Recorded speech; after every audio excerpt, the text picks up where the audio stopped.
Magandang araw po sa inyong lahat, lalong-lalo na po sa mga giliw nating tagapakinig. Sa araw po na ito, mapapakinggan po natin ang kwento ng may 10 taong gulang na batang si Fermin. Isang batang mapagmahal sa mga hayop. At dahil sa pagmamalasakit niya sa mga hayop, ay maililigtas niya ang isang engkantadong butiki mula sa malupit na batang si Denver.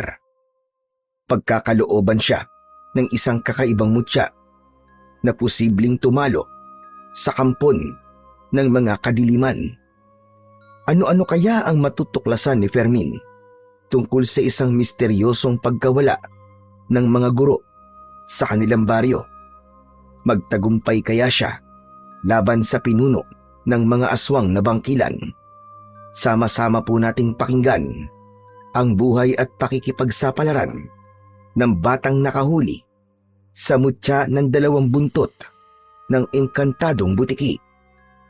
Ngunit bago po ang lahat, huwag po nating kalimutang mag-subscribe at i-hit ang notification bell sa aking YouTube channel na The Voice Addict at Apong Isaak para sa mas marami pang makapigil hiningang kwentong aswang at katatakutan mula sa mundo ng kababalaghan.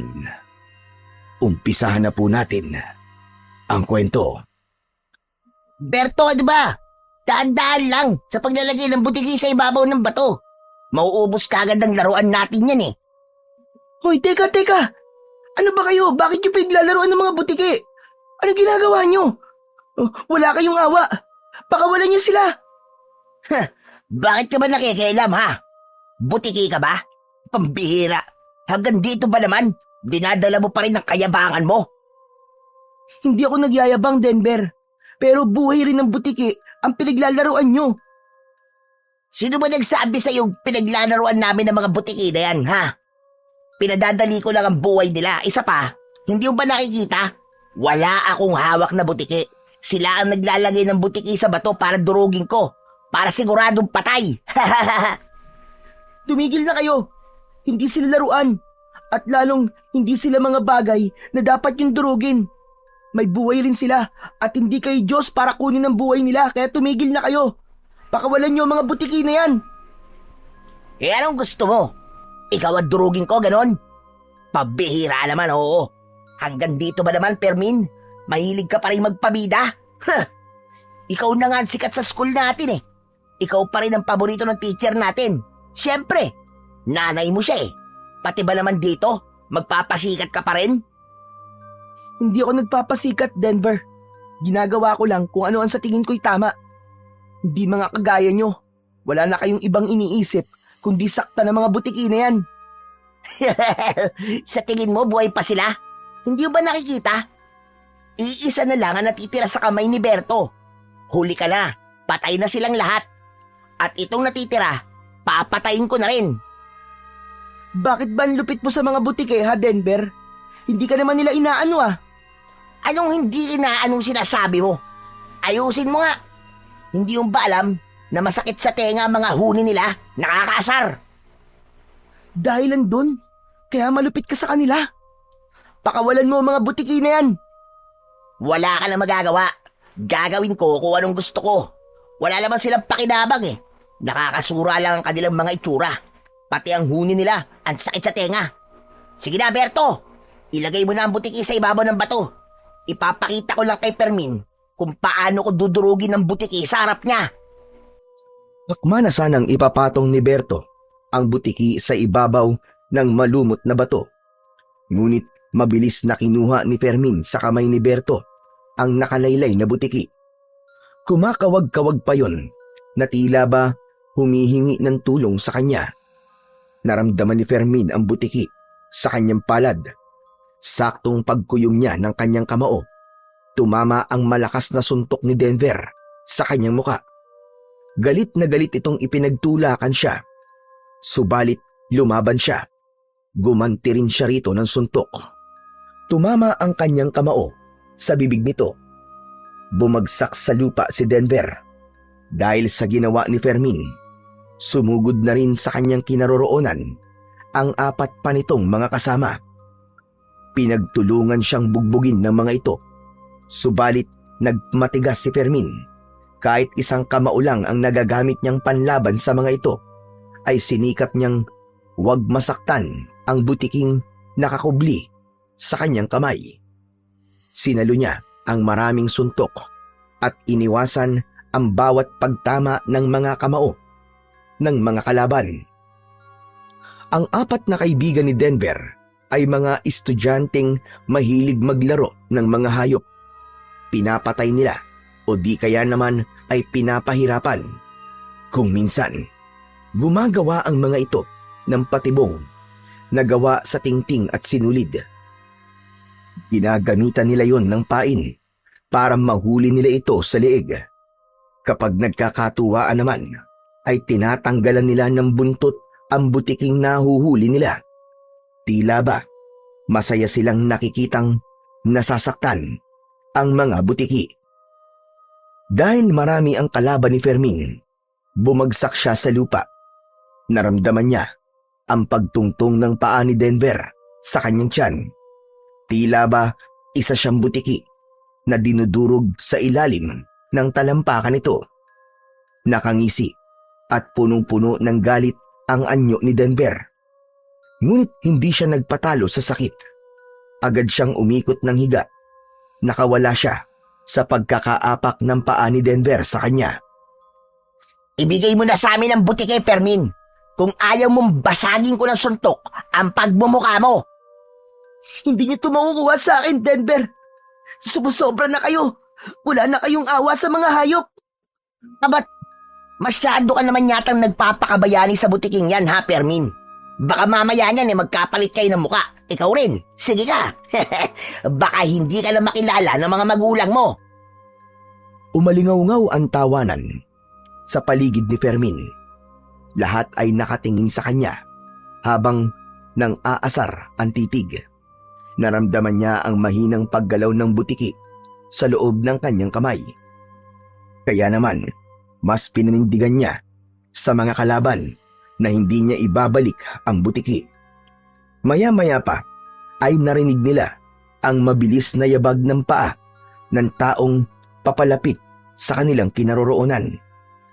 Kasunod ng malakas na sigaw ng may 40 taong gulang na si Mang Emil. Meron dalang pagkain ang kanyang ama para sa kanyang ina na si Aling Tera. Hoy, kayo! Ano ginagawa niyo sa anak ko, ha? Aba, wala kaming ginagawang masama dyan sa anak mo, no? Siya pa nga ang nakikialam sa amin, eh. Pagsabihan mo naman yung anak mo, Mang Emil. Pakialamero, eh. Tumigil ka, Denver. May kabuluhan ang ginagawa ko at hindi ako pakialamero. Teka. Ano na naman bang pinagtatalunan niyo ni Denver, anak? Araw-araw na lang kayo nag-aaway, ah. Ano bang pinakialaman mo? Sos! Dapat ba ganyan ang tatay? Magtatanong pa? Eh nakita naman na pakialamero talaga yung anak mo. Huh! Paluin nyo na kagad nang magtanda. Tumigil ka. Wala kang galang, ah. At sino ka naman para igalang ko? Hindi naman kita tatay, ah. Saka pwede ba? Ibalik nyo na lang sa akin ang butike na nasa kamay niya. Sa akin yun, eh. Tay, hindi ko pa ibibigay sa kanila to. Pinapatay po nila ang mga butike at ito na lang po na iligtas ko sa lahat po ng mga pinatay nila. Anak, totoo ba yung sinasabi mo? Opo, Tay. Kaya po kami nagkakagulo ngayon ay dahil inagaw ko po sa kanilang butike. Marami po silang pinatay na butike, Tay. Kaya kahit na anong mangyari, hindi ko po ibibigay sa kanila to, Tay. Aba, Diyos ko po. Bakit niyo naman pinapatay ang mga butike? Wala naman silang kasalanan sa inyo, ah. Ano ba mga pumasok sa isip niyo at nagkakaganyan kayo mga bata kayo? Ayon! Nakahanap ng kakampi si Fermin. Isang konsentidor na tatay. Tumigil ka! Kahit hindi si Fermin ang batang nasa kalagayan niya, ayun din ang gagawin ko. Wala kayong karapatan na pumatay ng mga hayop. Pambihirang kamalasan to. Pareho pala kayong may sira ng ulo, eh. Wala akong pakialam sa buhay ng mga hayop o ng butike. Ang gusto ko, ibalik nyo ang butike na nasa kamay ni Fermin. Lintik na yan. Ngayon lang ako nakakita ng ama na kinukonsinti ang kalokohan ng anak. Hindi kalokohan ang pagliligtas sa buhay ng butike. Saka wala kang karapatan na bastusin ang tatay ko sa harapan ko! Tuluyan nang hindi nakapagtimpi ng galit si Fermin. Tumakbo siya papalapit kay Denver. Para sa kanya, matatanggap niyang pagsalitaan siya ng masama ng ibang tao. Pero ang bastusin ang kanyang ama sa harapan niya ay ibang usapan na. Kumukulo ang dugo niya sa galit, kaya nang tuluyan siyang makalapit dito, isang malakas na suntok ang dumapo sa mukha nito. Kaya naman, bumagsak ito sa lupa habang namumula ang muka. Ang mga kaeskwela naman nila ay kumaripas ng takbo, papalayo sa kanilang kinaroroonan. Matalim ang tingin ni Denver nang tumayo ito. Bumaba ang tingin nito sa kanyang nakakuyom na kamao, kung saan ay nararamdaman niyang walang tigil sa paggalaw ang butiki na parabang gusto nang tumakas. Umalingaw-ngaw ang malakas na boses ni Denver habang nakaduro ang daliri nito sa kanilang mag-ama. Pagsisisihan niyo to! Tandaan niyo yan! Hindi ako makakapayag na hindi ako makakaganti sa inyong dalawa! Abat, sumusobra ka ng bata ka! Ganyan ka ba pinalaki ng mga magulang mo, ha? Bastos! Tay, wala na po mga magulang si Denver. Palaboy po siya at nakikitira sa classroom namin. Umaasa lamang siya sa mga batang kaya niyang takutin para hingan ng pera, pambili po ng pagkain niya. Nakakapag-aral po siya dahil sa kawang gawa ng mga teacher namin sa school. Pero imbis kabutihan ang ipakita niya, kasamaan pa po ang iginaganti niya sa mga guro. Abat, talaga palang wala kang kwentang bata, ano? Kaya pala wala kang modo at lumaki kang bastos dahil wala kang mga magulang na nagpalaki sa'yo. Imbis na katuwaan ka, ay kasusuraan ka pa dahil sa masama mong ugali. Wala kang pakialam kung meron akong magulang o wala. Ito ang tandaan nyo. Gaganti talaga ako, kaya humanda kayo. Pagsisisihan nyo ang ginawa nyo, ipapatikim ko sa inyo ang galit ko. Tandaan nyo yan! Hindi na hinintay ni Denver na makasagot si Mang Emil. Tumakbo itong papalayo sa kanilang kinaroroonan at naglaho sa madilim na bahagi ng kakahuyan. Naiwan si Mang Emil at Fermin sa gitna ng kagubatan. Si Mang Emil na isang magsasaka ay merong sapat na kinikita para itaguyod ang kanilang pamilya. Katuwang si Aling Tera na isa namang mabait na guro sa mababang antas ng paaralan ng elementarya, kung saan ay nasa 3 baitang naman si Fermin sa ilalim ng pagtuturo ng kanyang sariling ina. Kaya hindi naging mahirap sa kanila ang buhay. Ang baryo ng Marigondon ay baryong sagana sa likas na yaman ng gubat. Pagsasaka ang pangunahing hanap buhay sa baryo at kadalasan ay dito nag-aangkat ang ibang mga magsasaka ng binhi na ginagamit nila sa pagtatanim ng palay. Ngunit kakaiba ang lugar na ito sapagkat matatagpuan dito ang maraming butiki na nakatira sa bahay ng mga tao. Kung minsan ay dinadayo ng mga sabongero ang kanilang lugar para maghanap ng sinasabing anting-anting para gamitin sa sugal. Yun ay ang buntot ng butike. Ngunit bihira lamang makakita ng ganong klaseng buntot. Pero matyaga pa rin ang iilan na maghanap ng nasabing agimat na magdadala raw ng swerte sa mga negosyo at sugal. Sa kabila ng kagandahan ng lugar ay merong misteryosong nangyayari sa kanilang baryo. Sa loob mismo ng paaralan na pinagtuturuan ni Aling Tera, marami na ang guro na napapabalitang nawawala sa silid na yon. Walang bakas na naiiwan at walang mga ebidensya na magpapatunay kung nasaan na nga ba ang mga gurong nawawala. Isang palaisipan na hanggang ngayon ay wala pa ring kasagutan. Kaya lang, sa kabila ng nakakatakot na kwento ng eskwelahan, ay napipilitan pa rin silang pumasok sa paaralan. Maya-maya pa ay naramdaman ni Fermin ang palad ng kanyang ama sa kanyang balikat. Ayos ka lang ba, ha anak? Hindi ka ba nasaktan? Ayos lang po ako, Tay. Sa susunod, huwag mo nang uulitin yun, ha? Mapapahamak ka eh. Hindi po ako natatakot sa kanila, Tay. Dahil ginagawa ko lang po yung tama.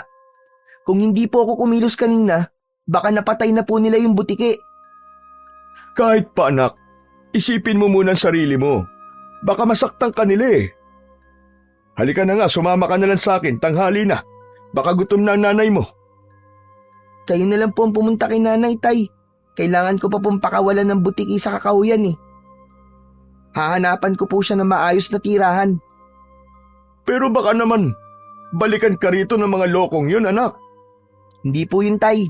Hindi naman po ako magpapabugbog sa kanila eh. Mahalaga lamang po na mapakawalan to na po ang butiki sa gubat. Ay, sige. Ikaw ang bahala. Pero pagkatapos mo dyan, sumunod ka na kagad sa akin, ha? Nang hindi na ako nag-aalala sa'yo. Huwag ka na lang lalayo. Alam mo naman na maraming mababangis na hayop sa gubat na to. Opo, Tay. Pagkatapos magpaalam, ay umalis na rin si Mang Emil. Nahabol na lang ng tanaw ni Fermin ang papalayo niyang ama. Dala nito ang lunch bag ng kanyang ina para sa tanghalian. Maya-maya pa ay nagpasya na siyang maglakad papalayo sa lugar na yon. Naghanap siya ng puno na walang nakatirang mga langgam. Ramdam na ramdam ni Fermin ang pamamawis ng kanyang mga kamay. Ang hindi lang talaga niya maintindihan ay kung bakit galit na galit si Denver sa mga butiki. Nagtataka rin siya sa biglang pagbabago ng ugali nito. Mabuting tao at tahimik na bata si Denver. Sa katunayan, ay dati pa niya itong kaibigan. Kaya nga nakapag-aral ito dahil sa tulong ng kanyang ina. Hiniling niya kay Aling Tera na bigyan ng tulong si Denver para makapag-aral ito. Kaya lang, isang taon, pagkalipas ay bigla itong nagbago. Madalas ay nakikipag-away sa ibang bata. Kung minsan naman ay hindi kilala ang mga taong minsang tumulong dito. Hanggang sa unti-unting nasanay ang mga guro sa ugali ni Denver at pilit na lamang iniintindi ang ugali nito. Katuwiran ng mga ito ay mahirap ang pinagdadaanan ng batang lumaki nang walang mga magulang. Kaya iniiwasan na lang ng mga bata na makipag-usap at makipaglaro kay Denver. Ang natira na lamang na nagtsatsaga sa ugali ni Denver ay ang mga dati ring kaibigan ni Fermin. Pagkalipas ng ilang minutong paglalakad ni Fermin, ay narating niya ang tapat ng isang malaking puno na merong maaliwalas na paligid. Kaya hindi nagtagal, ay ibinuka na niya ang kanyang kamao. Ilalapag niya sana sa ugat ng puno ang butiki, ngunit tumambad sa kanyang paningin ang kakaibang kulay nito.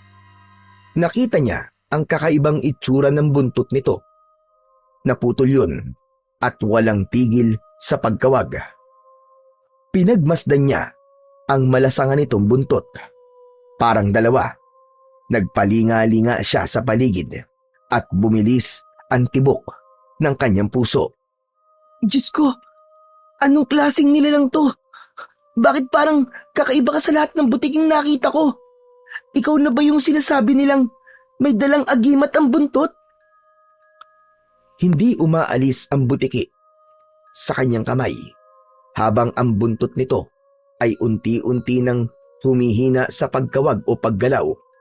Yun ang reaksyon ng napuputol na buntot ng butiki. Isang buntot na maaaring magamit sa negosyo at sugal, pero kadalasan ginagamit yun laban sa masasamang elemento ng kalikasan.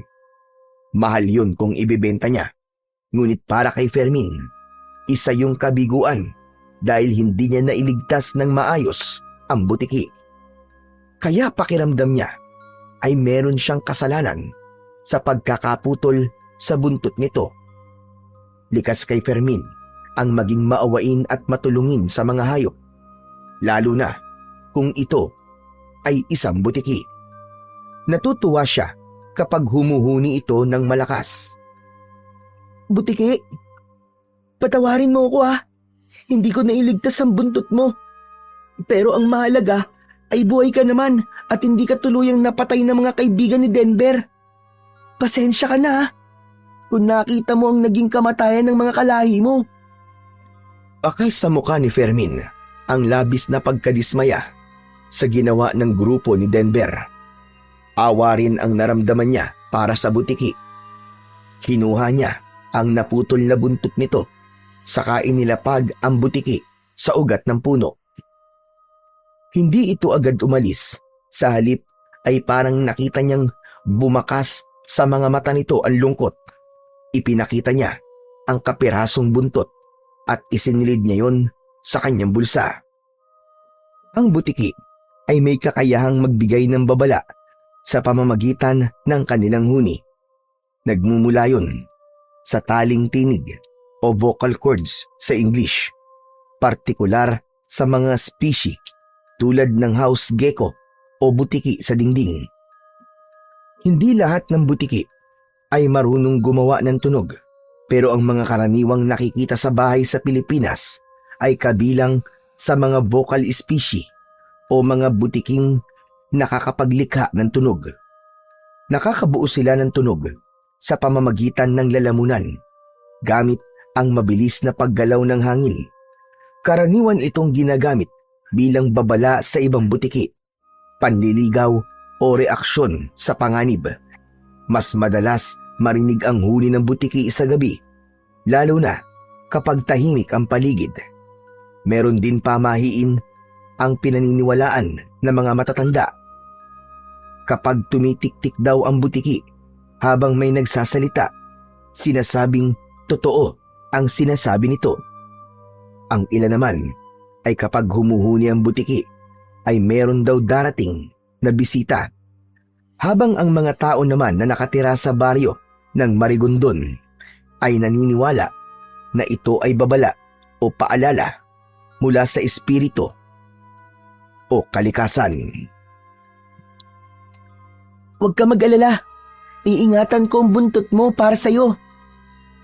Hindi na natapos ni Fermin ang kanyang sasabihin nang mula sa kanyang harapan ay bumalot ang kulay asul na liwanag sa katawan ng butiki. Hindi siya nakapagsalita dahil sa gulat. Nanlalaki ang kanyang mga mata na hindi inaalis ang tingin sa butiking nagkaroon ng kakaibang balat. Bumilis ang tibok ng kanyang puso. Nanginig ang kanyang katawan nang marinig niya ang kakaibang boses nito. Huwag kang matakot, Fermin. Diyos ko! Sino ka? Anong kailangan mo sa akin? Saka bakit ka nagsasalita? Ako to si Dagul, ang engkantadong butiki na tutulong sa'yo upang masugpo ang nagbabantang panganib sa baryo ng Marigondon. Nalalapit ng pagsalakay ng mga aswang at marami ng buhay na nawawala dahil sa matinding paghihiganti ng isang makapangyarihang aswang na bangkilan. Diyos ko! Ano ba sinasabi mo? Hindi ko kayo naiintindihan Pakinggan mong mabuti ang mga sasabihin ko, Fermin. Ikaw ang batang pinili ko para sa mutya. Magtataglay ka ng kakayahang malakidlat sa bilis. Lahat ng kakayahan ng isang butiki ay tataglayin mo. At ang kaputol ng buntot ko, ang mutyang tutulong sa'yo para labanan ang lumalakas na puwersa ng kadiliman. Pero bakit ako ang pinili nyo? Sapagkat mabuti kang bata, Fermin, at bukal sa loob mo ang pagliligtas sa buhay ko. Kailangan ko ang tulong mo dahil ang pagkakaputol sa buntot ko ay palatandaan na hindi pa ako makakabalik sa mundo ko kapag hindi mo pa natatalo ang aswang na bangkilan. Kailangan ko ang tulong mo, Fermin, at tutulungan din kita kung paano mo sila matatalo. Teka, sila? Ano bang ibig mo sabihin? Marami sila? Oo. Nakapagparami na sila ng mga alagad. Lahat ay biktima ng itim na kapangyarihan ng pinuno ng aswang. Malupit at malakas ang aswang na tinutukoy ko, Fermin, sapagkat malaya pa rin siyang gumagawa ng kasamaan. Ano bang maitutulong ko sa inyo? Tuparin mo ang misyon. Pigilan mo ang lumalakas na puwersa ng kadiliman. Sa sandaling mawasak mo ang perlas ng aswang, saka lang din magbubukas ang lagusan, papunta sa mundo namin. Mapanganib ang pinuno, kaya mag-iingat ka, Fermin. Teka, sandali lang. Hindi ko pa tinatanggap ang mutya na sinasabi mo. Wala ka na magagawa. Dahil pagkatapos mong mahawakan ang kaputol ng buntot ko, nasa kamay mo na ang mutya. Pero, hindi ko kayang lumaban sa mga aswang eh. Kaya mo yan. May tiwala ako sa'yo. Tandaan mo, ang kalaban mong bangkilan ay hindi kagad nakikilala ng mutya dahil may hawak itong perlas ng pagkaaswang. Samantalang habang hawak mo mutya ng 2 buntot ng butiki, ay hindi ka basta-bastang matutuntun ng pinuno ng mga aswang. Sige, total wala naman akong magagawa eh. Tatanggapin ko ng misyon para tulungan po kayong makabalik na sa mundo nyo at matalo ng tuluyan ang pinuno ng mga aswang. Fermin, meron siyang kinalaman sa pagkawala ng mga guro sa baryo. Kaya kailangan mo siyang mahanap para mapigilan ang pambibiktima niya sa mga tao. Merong kakayahan ng mga bangkilan. Ano bang kakayahan at uri ng aswang ang mga bangkilan? May kakayahan silang mag-anyong aso, ibon, baboy ramo, at isang anyo ng panggagaya o shape-shifting sa English.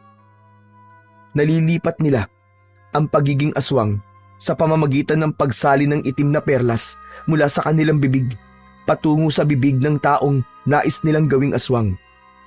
Kapag nahawa ng tao sa pagiging aswang, saka lang maibabalik ang perlas sa pinuno sa oras na bumilog na ang buwan. Kung ganun po, marahil nakapagparami na nga po sila ng mga alagad.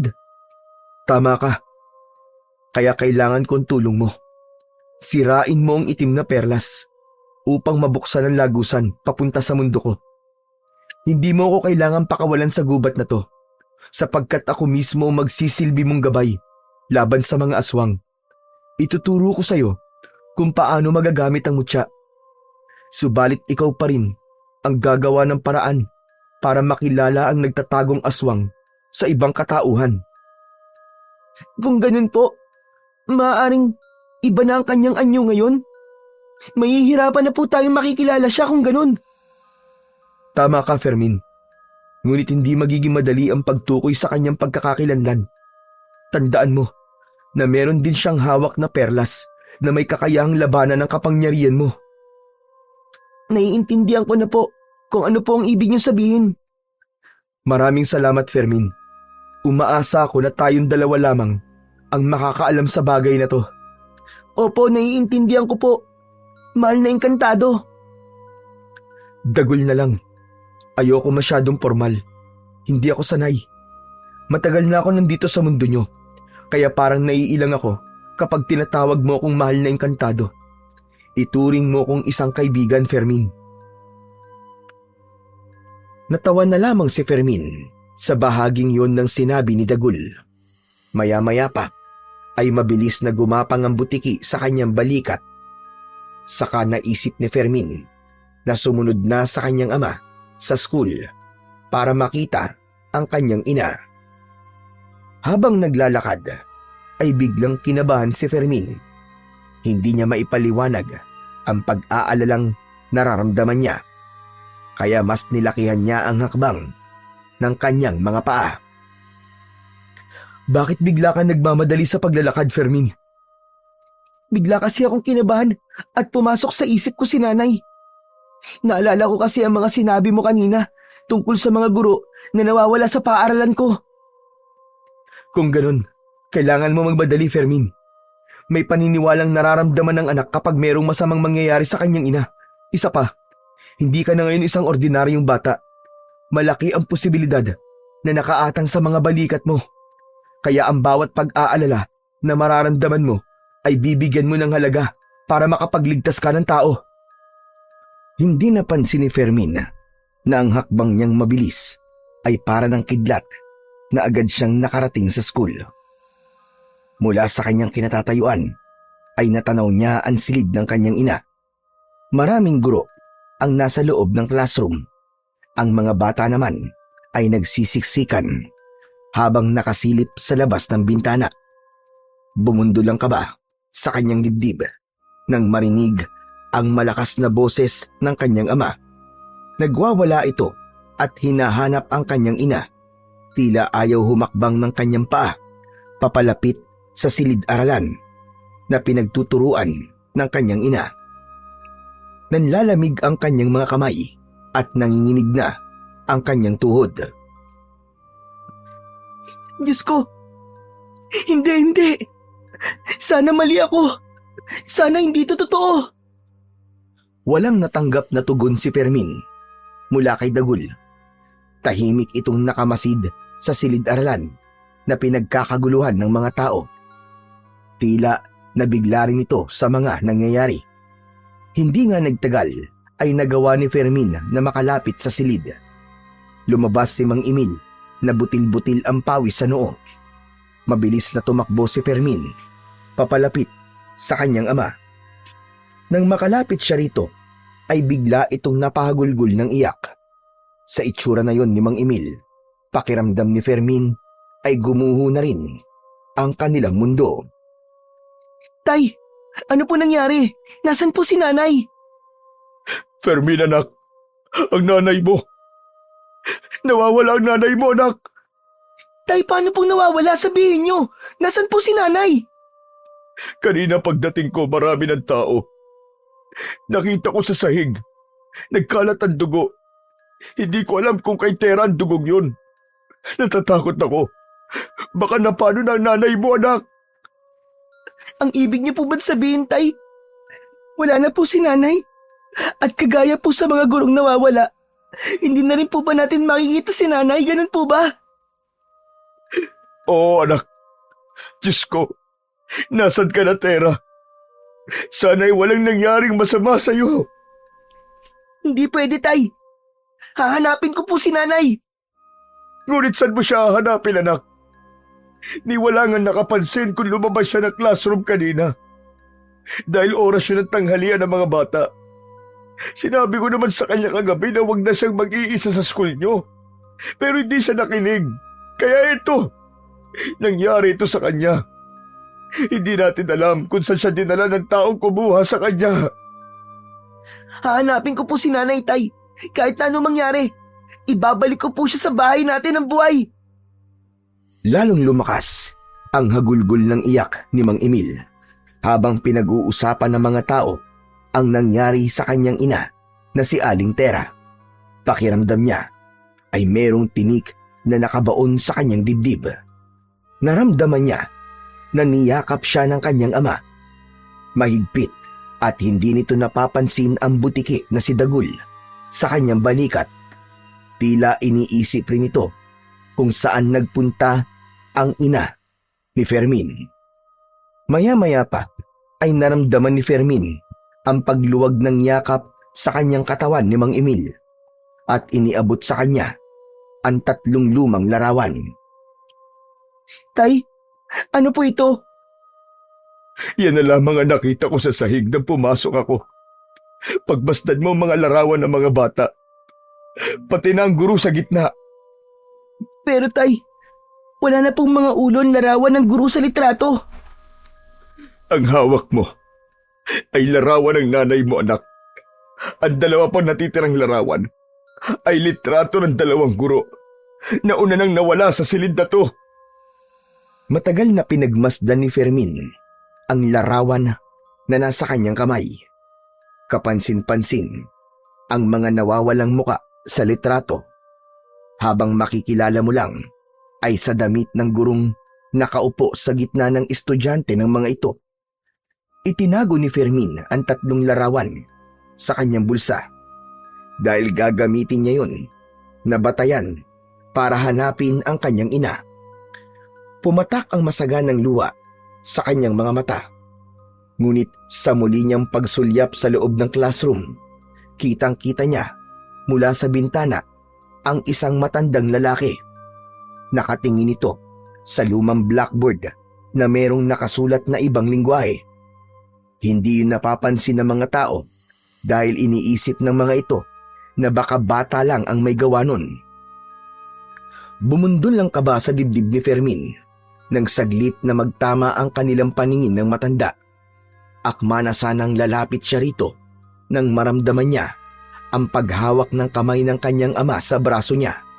Saglit siyang napatingin sa gawin ng kanyang ama, ngunit muli niyang sinulyapan ang matanda sa loob ng kanilang silid-aralan. Pero wala na ito at kahit saan siya tumingin ay naglaho na ang matanda. Anak, bakit yun? Wala po, tay. Parang may nakita lang po akong matandang lalaki sa loob ng school. Pero wala naman akong nakikita, anak ah. Mahaba po ang buhok niya. Pero bigla po siyang nawala eh. Baka namamalik mata ka lang, anak. Halika na, umuwi na muna tayo. Nai-report ko na kay Kapitan na nangyari sa nanay mo. Tay, parang ayoko pa pong umalis sa school.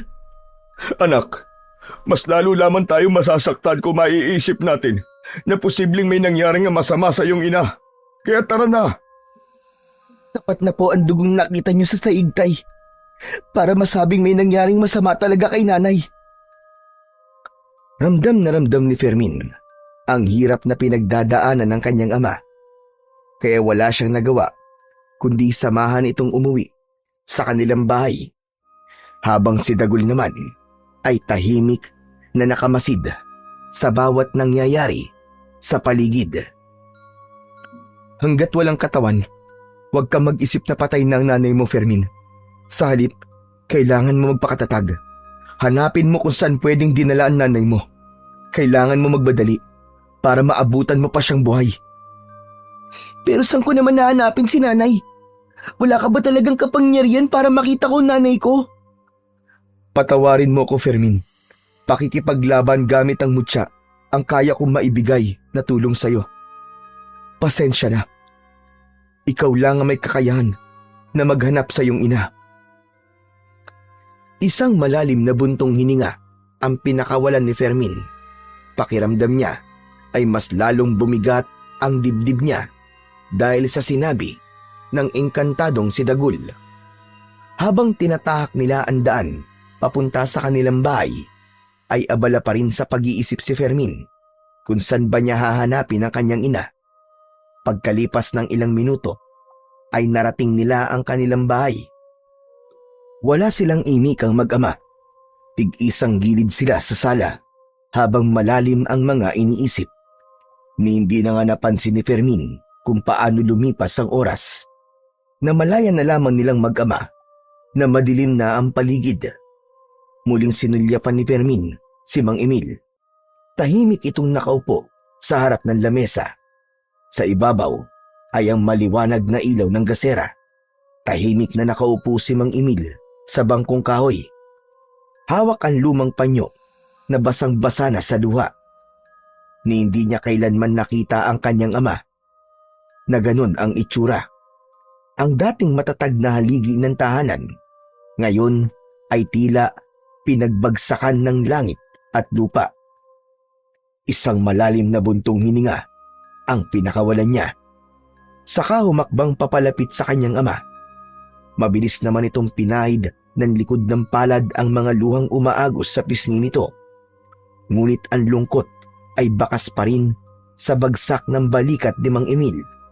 Parang pinipiga ang puso niya sa nakikitang sitwasyon ng kanyang ama. Tayo na pong ginagawa niyo rito. Ba't di pa po kayo natutulog? Mahina niyang tawag. Ngunit hindi siya nilingon nito. Tahimik itong nakaupo at nakayuko na para bang nagdadasal na sana ay panaginip lamang ang lahat. Ang butiki namang si Dagul ay palagi nang nakakapit sa kanyang balikat. Nakikinig ito ng kanilang usapan, ngunit hindi nagsasalita. Ang mga hikbi ni Mang Emil ay parang karayom na tumutusok sa kanyang puso. Masakit at paulit-ulit na gumuguhit sa kanyang pandinig. Maging ang garalgal nitong boses ay parang malamig na tubig na unti-unting nagpapahina sa kanyang tuhod. Alam niya kung gaano nito kamahal si Aling Tera. Kaya labis ang pag-aalala nito sa pagkawala ng kanyang ina. Lumapit si Fermin sa tabi ng kanyang ima at pinatong niya ang kanyang palad sa balikat nito. Hindi siya bastag nawala, Fermin. Aswang ang may gawa nun sa kanya. Bulong ni Mang Emil. Halos hindi marinig.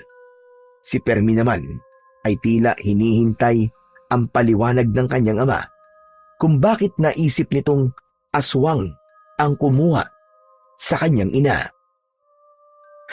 May nararamdaman akong kakaiba. Parang merong nilalang ang unti-unting umuubos sa mga guro o sa baryo natin. Paano niyo po na sigurong aswang po ang kumuha kay nanay, tay? Isang malalim na buntong hininga ang itinugon ni Mang Emil sa tanong na yon ni Fermin. Tumahimik siya at napatingin ng malungkot sa gaserang kaharap ng kanyang ama. Sa kanyang puso, may gumapang na takot, hindi lang dahil sa pagkawala ng kanyang ina, kundi sa posibilidad na may mas malalim na dahilan kung bakit marami ang guro na nawawala sa kanilang lugar. Biglang natigilan si Fermin nang marinig ang paghuni ng butiki sa bubong ng kanilang bahay. Isang kumpirmasyon o babala. Palatandaan yon na totoo ang sinasabi ni Mang Emil. Kung ganun, kailangan na po natin talagang kumilos para hanapin po si nanay, tay. Naniniwala pa po akong buhay pa po si nanay. Hindi po tayo dapat sumuko. Pero hindi ko alam kung saan ako magsisimula, anak. Magulong-magulo ang isip ko ngayon. Siya nga po pala, tay. Ipaghahanda ko po muna kayo ng pagkain. Kanina pa po kayong hindi kumakain eh. Wala akong ganang kumain, anak. Ikaw na lang muna ang kumain, sige na. Pero tay, baka naman po magkasakit kayo niyan. Kahit konti lang po sana kumain po kayo. Babayaan mo na muna ako mapag-isa, Fermin. Huwag ka mag-alala, anak. Hindi rin naman ako makakakain ito ng maayos eh. Sige na, matulog ka na. Sige po, tay. Kayo pong bahala. Mabigat ang hakbang ng mga paa na umalis sa tabi ni Mang Emil, si Fermin. Malungkot siyang lumapit sa pintuan ng kanyang silid. Bago pumasok, ay sinulyapan niya ang kanyang ama na nakaupo pa rin sa bangko, paharap sa lamesa, habang si Dagul naman ay nasa balikat pa rin niya. Maya-maya pa, ay lumipat sa kanyang braso. Saka lang siya dumiretso ng pasok sa loob ng kanyang silid. Bumungad sa kanyang paningin ang nakahandang damit na pantulog. Madalas na si Aling Tera ang naghahanda nun kapag gabi na. Naluluwang nilapitan ni Fermin ang katre na gawa sa kawayan at napatanaw sa labas ng kanyang nakabukas na bintana. Naupo siya sa gilid ng katre at tumingin sa butiki na nasa braso niya. Anong iniisip mo, Fermin? Natatakot ako, Dagul. Paano kung patay na si nanay? Paano kung nakuha na siya ng bangkilan? Hindi ko masasagot ang tanong na yan, Fermin. Pero kung gusto mo, umalis tayo at maglibot sa paligid ng paaralan. Malakas ang kutob kong nandun ang sagot sa katanungan mo. Isang malalim na buntong hininga ang pinakawalan ni Fermin. Sabay tanaw sa labas ng bintana. Napatayo siya nang makita ang matandang lalaki na nakatayo sa tabi ng puno. Nakatingin ito sa kanila, pati na sa butiki na nasa kanyang braso. Bumundol ang kaba sa kanyang dibdib. Kilala niya ang matandang nasa tapat ng kanyang bintana. Yun din ang matandang nakita niya sa loob ng classroom ng kanyang ina. Dala ng kagustuhang makilala at makausap ni Fermin ang matanda. Tumalon siya mula sa bintana, ngunit tumalikod ang matanda.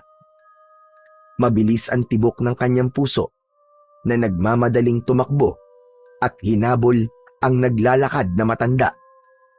Sinadya niyang hindi lumikha ng ingay upang hindi marinig ng kanyang ama. Lolo! Lolo, sandali lang po! Huwag po muna kayong umalis! Fermin, hindi natin siya kilala. Huwag tayong sumunod sa kanya. Dagul, malakas ang kutob kong may alam siya sa mga nangyayari sa paligid natin. Hindi siya masamang tao. Baka matulungan niya tayo. Huwag ka mag-alala. Mararamdaman ko kung masama siyang nilalang. Pero huwag mo rin kalilimutan, merong kakayahan ng bangkilan na mag-anyong tao. Kaya nitong gayahin ang mukha ng mga taong naging biktima niya. Pati boses, kaya rin niyang gayahin. Huwag mo na siyang sundan, Fermin. Nag-aalala ako na baka makuha niya sa iyo ang mutya. Alalahanin mo rin na merong itim na perlas ang aswang na bangkilan. Pero hindi nakinig si Fermin.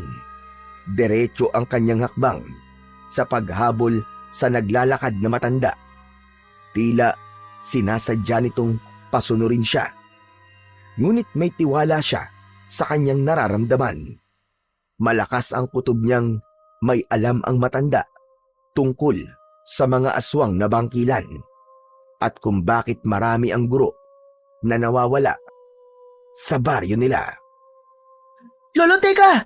Sandali lang po! Huwag po muna kayong umalis! Bakit po kayo pumunta rito? Nakita ni Fermin na huminto sa paglalakad ang matanda sa tapat ng maliwanag na sikat ng buwan. Humarap ito sa kanya at bakas ang lungkot sa mga mata nito. Hindi niya nararamdaman ang mabigat na enerhiya mula sa matanda. Sa halip, sinasabi ng kanyang puso na ang matandang kaharap niya ay makakatulong sa kanya para mahanap ang kanyang ina na si Aling Tere. Umaasa pa rin siyang buhay pa ang kanyang ina. Lolo, ano pong ginagawa niyo sa tapat ng bintana ng kwarto ko? Alam ko po na meron po kayong gustong sabihin sa akin. Meron po ba kayong alam kung bakit nawawala po si nanay? Pasensya na iyo. Pero wala akong alam sa pagkawala ng nanay mo. Subalit malakas ang kutob kong nasa school ng kasagutan sa mga tanong mo. Sino po ba kayo, Lolo? Ako si Sergio, ang asawa ni Magda. Ang matandang guro na nauna nang nawala sa classroom na yon. Kasunod ng pagkawala rin ng anak kong si Elida na isa ring guro. At ngayon naman, ang nanay mong si Tera ang sunod na nawala. Gulat at hindi agad nakapagsalita si Fermin.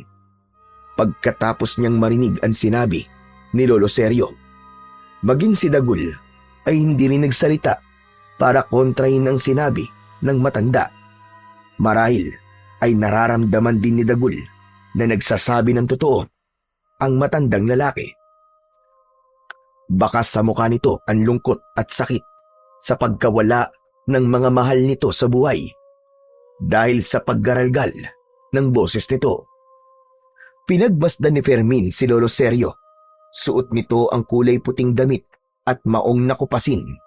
Ito marahil ang matandang albularyong antingero na nakatira sa kagubatan. Lumapit sa kanya ang matanda, habang si Dagul naman ay nananatiling nakatingin kay Lolo Sergio. Mula sa braso ay umakyat ang butiki sa kanyang balikat.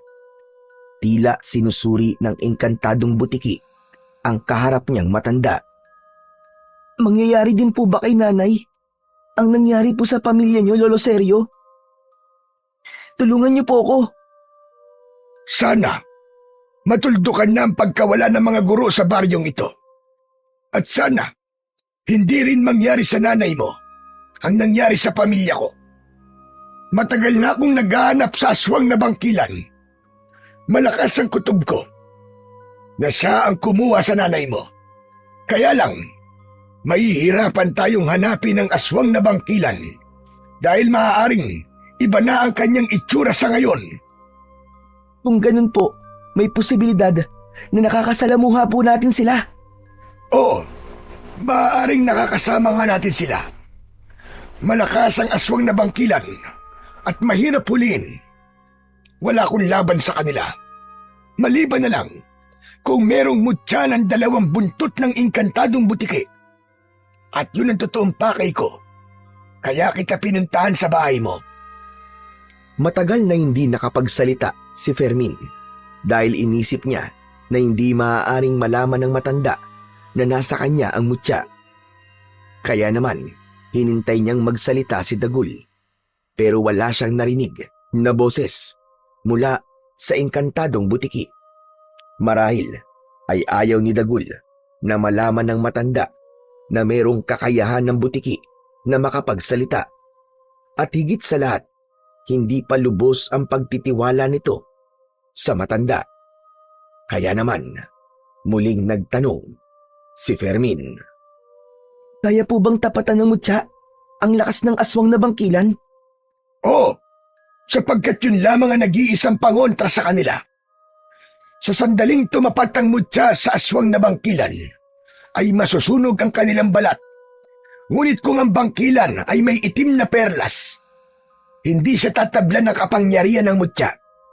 Kailangan mo pa rin siyang labanan, ayon sa sarili mong kakayahan. Ngunit malaki ang maitutulong ng mutya para labanan ang mga alagad nito. Kung ganun po, paano po siya makikilala ng mutya? Takot siya sa butiki. Kahit malakas ang kanyang kapangyarihan, takot siya sa huni nito. Kaya ayaw niyang makakita ng butiki. Kahit maganyong tao siya, ay makakaramdam siya ng sakit sa oras na magkita sila ng butiki. Ang butiki na nasa balikat mo ay isang inkantadong butiki. Tama ba? Paano niyo pong nalaman, Lolo Seryo? Matanda na ako, iho. At hindi ka makakapagsinungaling sa akin. Patay! Paano niyong nalaman, Fermin? Hindi ko naririnig ang boses ng butiki. Ngunit alam ko na may kakayahan siyang makapagsalita na tanging ikaw lamang ang nakakarinig. Nakikita ko ang palatandaan ng pagiging engkantado niya sa pamamagitan ng kulay. Alam ko rin, nasa bulsa mo ang buntot niya na magagamit mo laban sa mga aswang. Hindi po ako makapaniwalang alam niyo po ang lahat tungkol sa engkantadong butiki. Siya po si Dagul. Meron akong isang mahusay na mandirigma na inutusan kong lumaban sa aswang na bangkilan. Isa siyang magaling na manunugis ng aswang. Kahit wala siyang taglay na kapangyarihan, ay matapang niyang natatalo ang mga halimaw gamit ang kanyang sandata. Ngunit merong isang babae na nagpatibok ng kanyang puso. Tinalikuran niya ang pagiging manunugis ng aswang at namuhay ng tahimik. Kaya sa unang pagkakataon ay nabigo akong hanapin ang aswang na kumuha sa pamilya ko. Magmula noon, naghanap ako ng butiki na may ganyang kapangyarihan at sinabi ko sa sarili ko na ako na lang ang lalaban sa mga aswang na yon. Pero ako po ngayon ang nagtataglay ng mutya. Kaya nga kailangan ko ng tulong mo, Fermin. Kailangan nating alamin kung ano pa ang mga ebidensyang mahanap natin sa classroom na yon. Naalala ko po na meron pong 3 lumang larawan na nakuha si tatay sa lugar kung saan po nawala si nanay. Sandali lang po at kukunin ko lang po sa loob ng bulsa ko. Mabilis na dinukot ni Fermin ang larawan sa bulsa at ibinigay niya yon sa matandang lalaki. Nanginginig ang kamay nito na pinagmasdan ng larawan. Lahat ng mga guro na naroon ay may pilas sa bahagi ng litrato. Sa banda ng ulo ng guro, tila sinadya na wag ipakita kung sino ang guro na nakaupo sa bangko. Pero natitiyak niyang yun ang mga gurong una nang nawala. Ngunit kapansin-pansin ang blackboard sa likuran ng mga batang nasa larawan. Merong nag-iisang lingwahe na hindi maintindihan kung ano ang ibig sabihin. Ibinalik ni Lolo Seryo ang larawan sa kanya at naluluwa ang mga mata nitong tumalikod na kay Fermin. Saka naman nagsalita si Dagul. Mukhang tama ang kutob ko, Fermin. Nasa loob mismo ng classroom ang kasagutan. Kailangan mo magmatsyag sa mga nangyayari sa classroom na yon tuwing gabi. Tama ka, Dagul. Yun din ang hinala ko. Humarap si Lolo Sergio kay Fermin. Narinig nito ang mga sinabi ni Fermin habang kausap ang butiki. Saktong nailagay ni Fermin ang lumang larawan sa kanyang bulsa. Naramdaman niya ang pag-iinit ng kanyang mutya sa kabila ng kanyang bulsa. Naramdaman din yun ni Dagul. Mukhang hindi tayo nag-iisa sa lugar na to, Fermin. Lolo Sergio, kailangan niyo na po sumama sa bahay. Nararamdaman ko po na merong mga nilalang sa paligid natin. Akma na sanang aalisin na Fermin at Lolo Sergio nang makitang merong mga anino ang nakatayo sa kanilang harapan. Huli na para umalis sila sa lugar na yon dahil ang simoy ng hangin ay naging kakaiba at ang paligid ay naging maalinsangan. Fermin, ihanda mong mutya. Nasa panganib tayo. Mabilis na dinukot ni Fermin ang putol na buntot ng butiki sa kanyang bulsa at hindi siya makapaniwala nang biglang lumiwanag yun at humaba na parang isang latigo. Gumuhit ang malaapoy na liwanag sa mismong katawan ng latigo. Mula sa kulay kahel ay naging isang mabangis na sandata ang mutya ng dalawang buntot ng engkantadong butiki. Lumalagablab ang apoy mula sa kanyang sandata, kasabay ng kaluskos sa paligid. Mula sa dilim, unti-unting lumitaw ang mga anino, mga nilalang na may mga mata ng uwak, balat ng baboy ramo. Ang mga bangkilan, nagsimula silang umangil. Hindi sila bastang mga aswang. Sila ang tagapagmana ng itim na perlas, ang mga bantay ng sinaunang sumpa ng mga halimaw. Nakangisi ang mga yon. Tila alam ang sandatang hawak ni Fermin. Ihagupit mo ang latigo sa lupa upang ang ibang nilalang na nagtatago sa likod ng mga puno ay mapilitang lumabas. Hindi nila kakayanin ang ingay ng latigo. Hindi nila kasama ang pinuno, kaya mapapatay mo sila gamit ang sandata mo. Isang malakas na paggugupit sa lupa ang ginawa ni Fermin gamit ang latigo ng butiki. Si Lolo Sergio ay pumwesto sa likod ni Fermin. Isa-isang lumapit ang mga bangkilan, paikot sa kanilang kinaroroonan.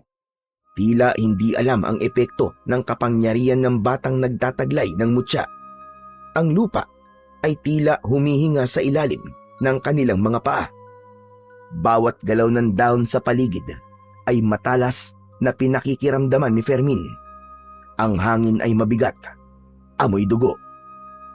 Tumalon ang bangkilan na kulay abo at sa pagbagsak nito sa kanyang harapan ay umalingaw-ngaw ang tunog ng kanyang sandata sa paligid. Pinuluputan ng latigo ang leeg ng aswang at sa paghila ni Fermin, nasunog ang katawan ng halimaw.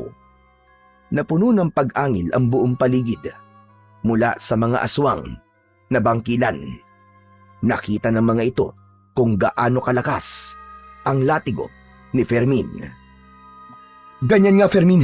Marahil ay hindi nila alam na taglay mo ang mutya ng dalawang buntot ng engkantadong butiki. Sa muling pagsugod ng mga aswang sa kinaroroonan ni Lolo Sergio at Fermin, ay mabilis siyang umikot sa ere upang iwasan ang kalmot ng aswang. Ginamit niya ang siko para patamaan ng batok ng nilalang. Sa pagbagsak nito sa lupa, ay hinagupit niya ito ng kanyang latigo. Tinamaan ito sa dibdib. Kasunod ng pagkikikisay ng katawan nito, gumagapang ang apoy at unti-unting nasusunog ang katawan. Sa pag-angat ng paningin ni Fermin, napansin niyang tila umaatras na ang mga kalaban. Nakangisi ang mga ito, ngunit bakas sa mapupulang mga mata ng mga aswang ang labis na takot. Ngunit sumugod kagad si Fermin.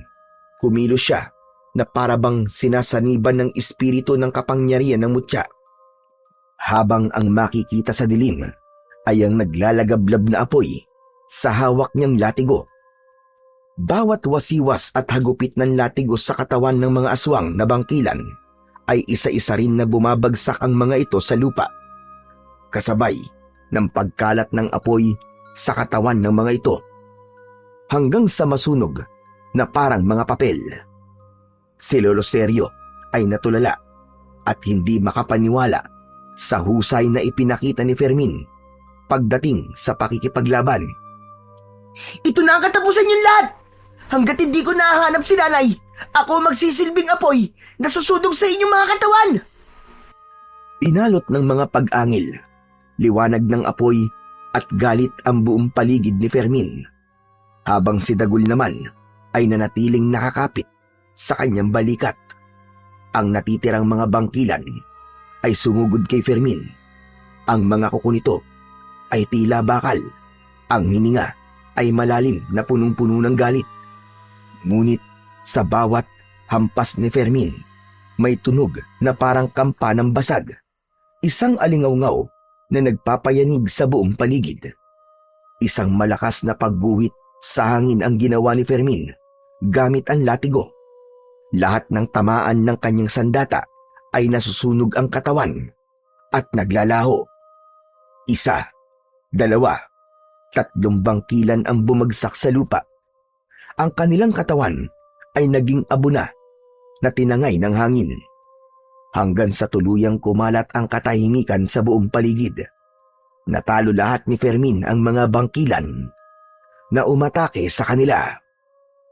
Magaling, Fermin! Natalo mo mga aswang! Hindi ako makapaniwala na magagawa mo matalo ang mga aswang na bangkilan. Saan mo natutunan ang pakikipaglaban sa mga aswang, Fermin? Palagi po akong tinuturuan ni tatay, lalo na po sa paggamit ng iba't ibang uri ng sandata. Kaya hindi po ako nahirapan sa paggamit po ng latigo. Fermin, kailangan na muna nating umalis sa lugar na to.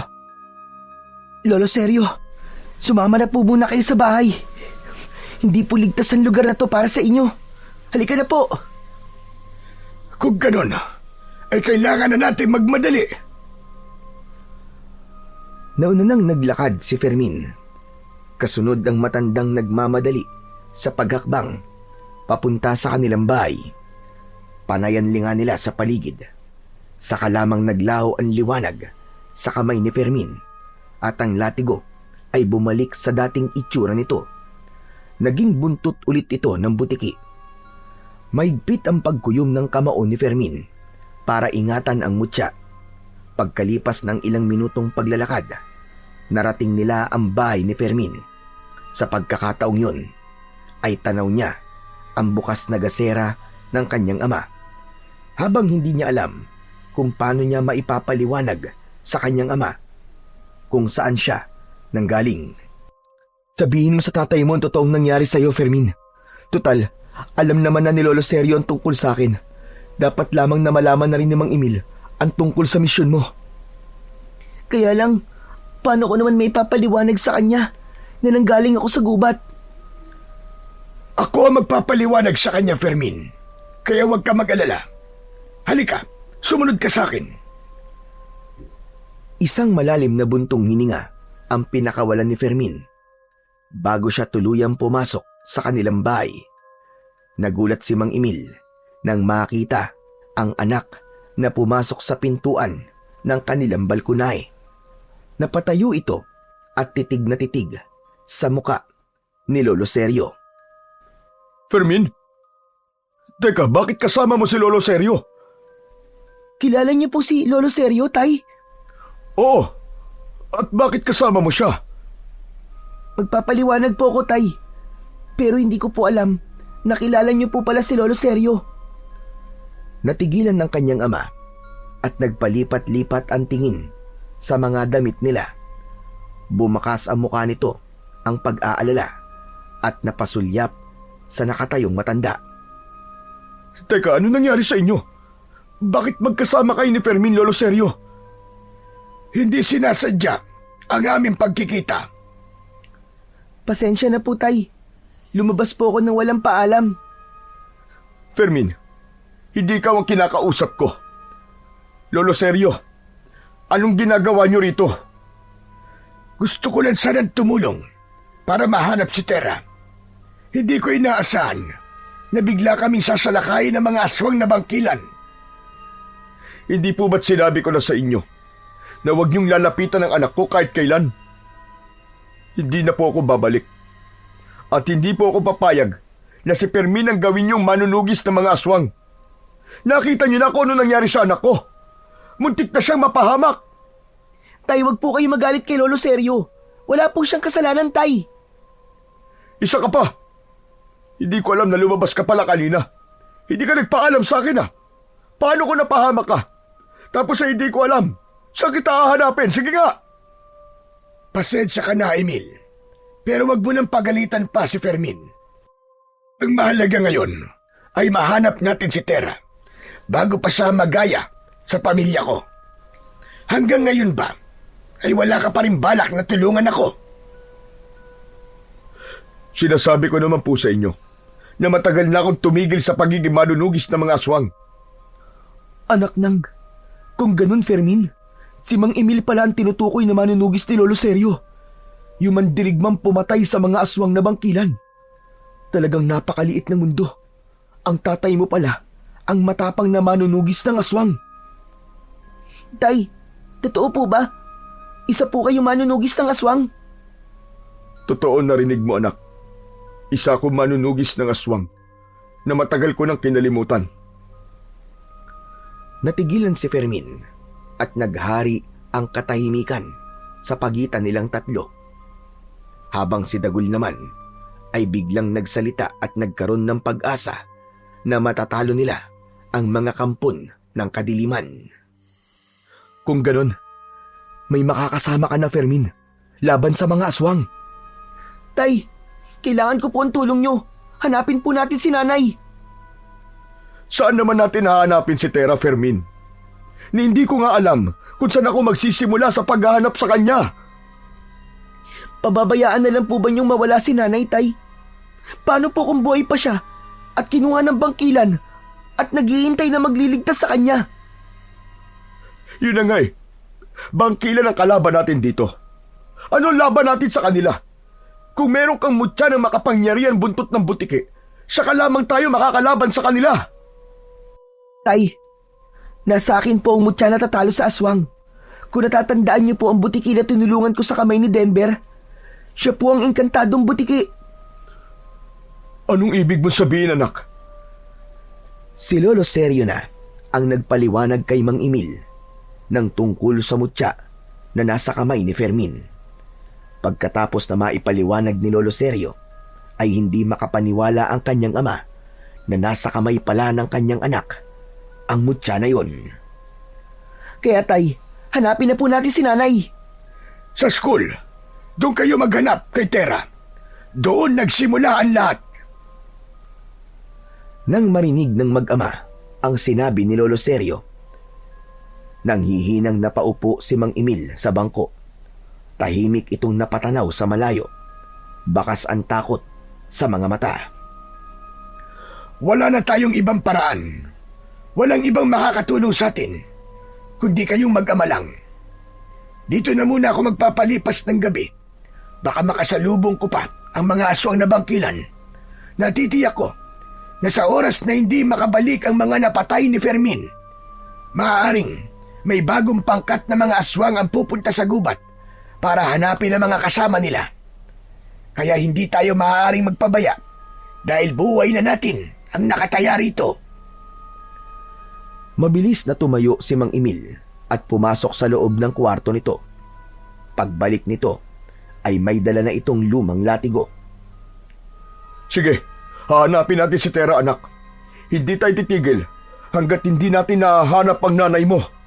Sige po tay, pero sa ngayon, kailangan na po muna natin magpahinga. Bukas po ay pupunta po ako sa school. Baka makahanap po ako doon ng mga ebidensyang makakapagbigay sa atin ng linaw kung nasan po si nanay. Kahit patay na po si nanay, basta't makita lang po natin ang katawan niya. Humanda talaga sa akin ng mga halimaw na yun. Ako mismo ang papatay sa kanila. Kailangan na natin kumilos para pigilan na ang kanilang pag-aasik ng lagim. Marami pa ang kanilang magiging biktima. Bibigyan natin ng katarungan ang nangyari sa mga pamilya natin. Napuno ng emosyon ang loob ng bahay ni Mang Emil at Fermin, habang si Dagul ay nananatiling walang imik, nakikinig sa kanilang usapan. Nang gabing yon ay hindi dinalaw ng antok si Fermin. Marami ang tumatakbo sa kanyang isip, lalo na ang tungkol sa pakikipaglaban niya sa mga aswang, hanggang sa nakatulog siya nang hindi niya namamalayan. Kinabukasan, nagising ang natutulog na diwa ni Fermin sa malakas na boses ni Lolo Sergio. Ginigising siya nito mula sa pagtawag nito sa labas ng kanyang kwarto. Fermin, bumangon ka na dyan, bilisan mo. Sa tingin ko, umalis ang tatay mo kagabi. Hindi ko na malaya na lumabas siya. Hindi ko alam kung saan siya nagpunta. Bumalikwas ng bangon si Fermin. Bumundol ang kaba sa kanyang dibdib. Naramdaman niya ang takot at pag-aalala na baka kumilos na ang kanyang ama sa paghahanap sa kanyang ina. Agad siyang bumaba ng katre at lumabas ng kanyang silid. Nakita niyang nakatayo si Lolo Sergio. Nararamdaman ni Fermin ang paggapang ni Dagul sa kanyang balikat. Diyos ko, may posibilidad na hinahanap ng tatay mo si Aling Tera. Natitiyak kong nasa paaralan siya ngayon. Pero bakit niya ako iniwan? Marahil ay natakot siyang mapahamak ka. Huwag ka mag-alala. Alam ko ang husay ni Emil pagdating sa pakikipaglaban. Pero matagal na po siyang tumigil sa pakikipaglaban. Ang nakasanayan at mga natutunan kailanman ay hindi magbabago o mabubura. Hindi pa rin siya basta-bastang matatalo. Anong plano mo ngayon, Fermin? Kailangan ko pong sundan si tatay sa school. Dito na lang po muna kayo, Lolo Sergio. Sige, mag-iingat ka. Hindi na tinapos ni Fermin ang iba pang sasabihin ng matanda. Mabilis siyang tumakbo papunta sa labas ng kanilang bahay. Agad niyang tinahak ang daan papunta sa school. Ngunit pagsapit niya sa gitna ng kakauyan, kung saan ay madalas niyang nakakasalubong si Denver, hindi niya inaasahan na makikita niya ito. Katulad ni Dagul, ay hindi rin mapakali si Fermin dahil baka pagtawanan siya ni Denver at hindi niya mapigilan ang kanyang sarili. Si Denver, ang batang hindi tumitigil kapag hindi nasasaktan ng kaaway. Ang kaninang nagmamadaling si Fermin ay dahan-dahan ng humakbang papalapit kay Denver. Nakangisi ito na tila ng aasar. Malayo pa ay nagsalita na si Denver. Kumusta naman ang batang ulila na sa ina? Mabuti na rin yung nangyari. Tingnan mo. 2 araw na kaming walang pasok. O di ba ang saya? Kumusta naman? Ilang araw din naman tayong hindi nagkita. Wala ka bang sasabihin? Wala akong sasabihin sa'yo, Denver. Mabuti pang makipag-usap sa mga butike kaysa makipag-usap sa inutil na batang katulad mo. Palibasay wala kang ina, kaya hindi mo alam kung gaano kasakit mawalan ng nanay. Kung sa bagay, manhid ka. Wala kang pakiramdam. Sarili mo ang mga magulang iniwan ka. Tila napikon si Denver sa sinabi ni Fermin. Kaya naman, iniilang hakbang lang nito ang pagitan nilang dalawa. Dinakot nito ang kanyang damit. Anong sabi mo, ha? Baka gusto mong basagin ko ang pagbumuka mo. Ginagawa yan, Denver. Hindi sinasabi. Dahil sa malakas na pagdakot ni Denver sa kanyang damit, ay biglang lumitaw ang ulo ni Dagul sa balikat ni Fermin. Kitang-kita niyang nanlaki ang mga mata ni Denver. Malaki ang hakbang ng paa na napaatras ito papalayo kay Fermin. Kasabay ng malakas na pagsigaw nito, ramdam niya ang panginginig sa boses ni Denver. Maging ang biglang pagtaklob nito ng palad sa muka. Nagtataka ang mga kasama nito nang bigla itong kumaripas ng takbo. Mabilis itong nawala sa madilim na bahagi ng kakauyan. Kaya ang 5 kasama nito ay sumunod din kay Denver. Naiwan si Fermin. na biglang nagtaka sa reaksyon ng mortal niyang kaaway. Fermin, napansin mo rin ba?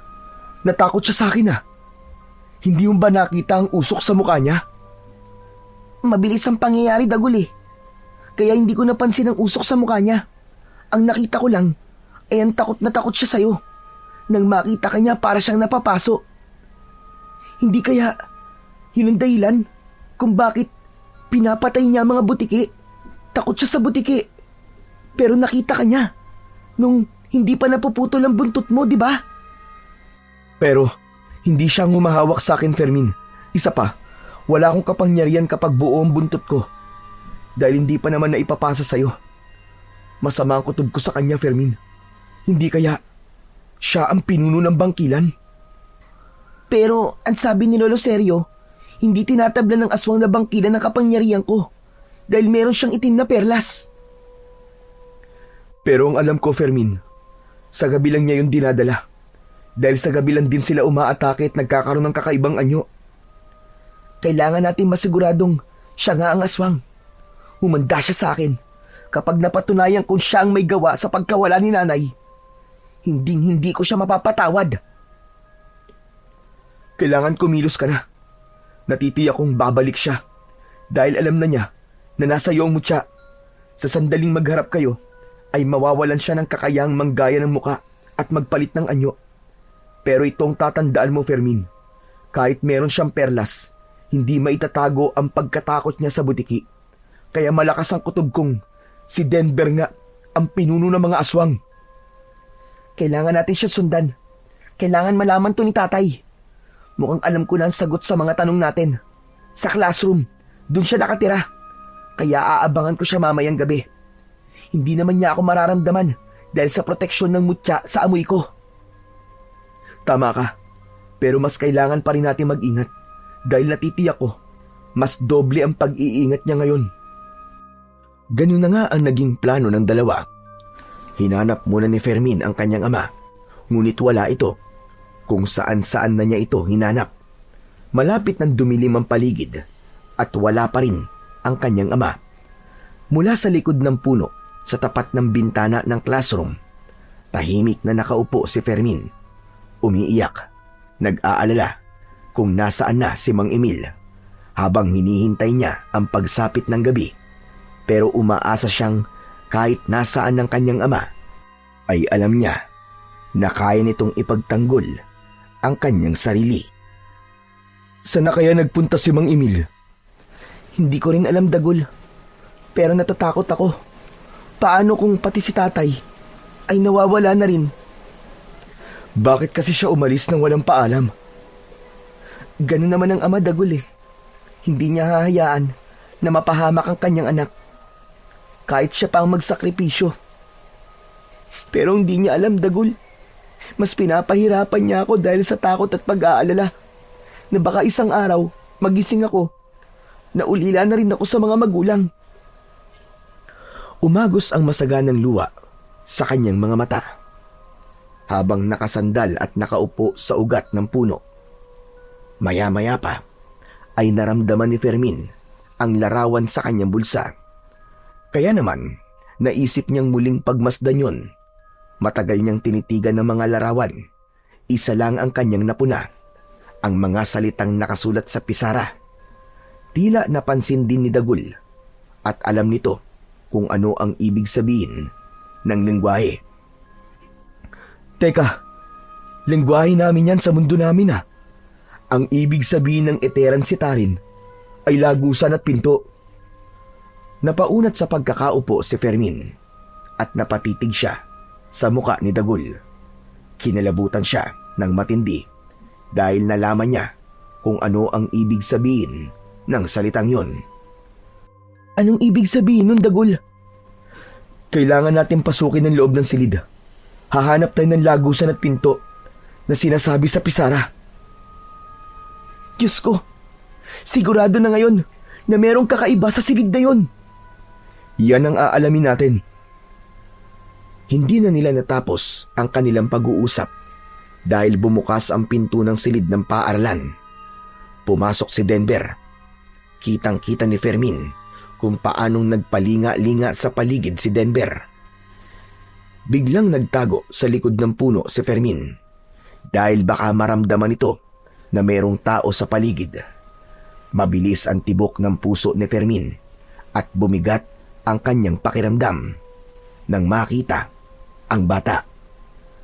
Maya-maya pa ay muling bumukas ang pinto. Nagulat si Fermin nang muli siyang sumilip sa gilid ng puno. Isang matandang lalaki na kuba ang nakita niyang lumabas ng silid. Hirap maglakad at mahina ang pagakbang. Sunod-sunod ang paglunok niya ng laway. Hindi niya kilala ang nilalang at hindi rin niya alam kung saan ito nanggaling. Naglakad ito papalayo, papunta sa kakawyan. Nang mga sandaling yun ay mag-aagaw dilim na at liwanag. Muling sinulyapan ni Fermin ang silid-aralan.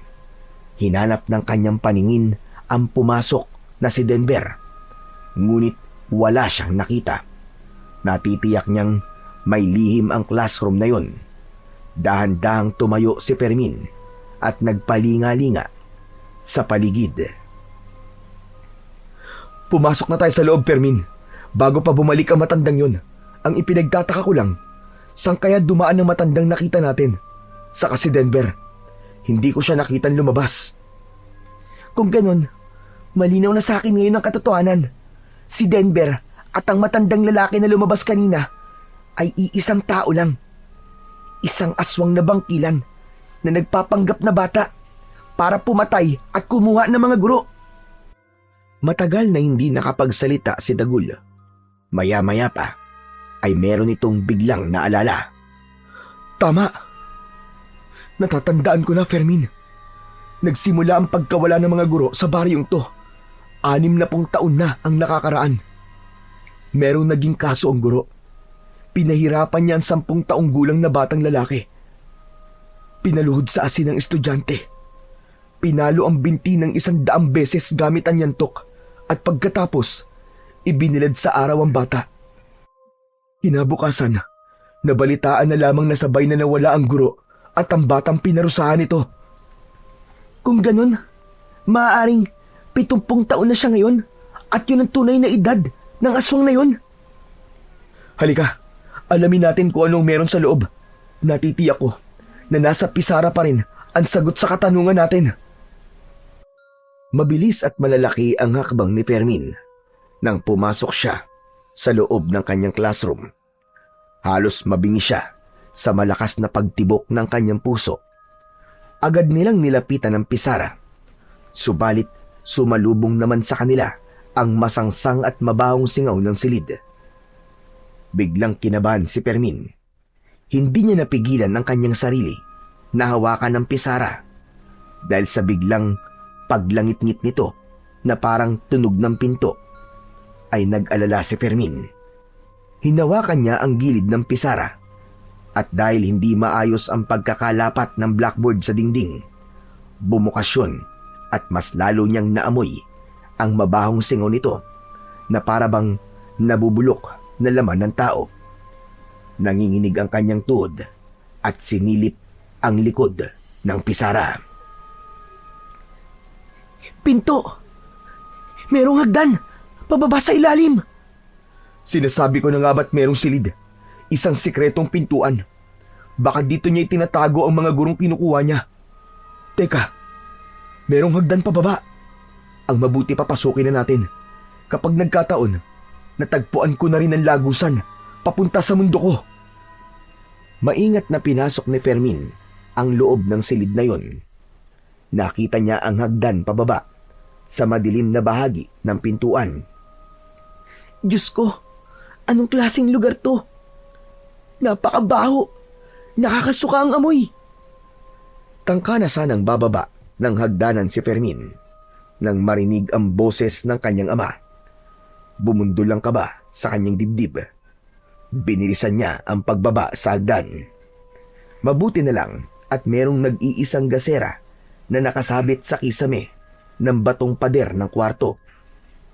Hindi siya maaaring magkamali. Ang lagusan ay papunta sa isang kuweba.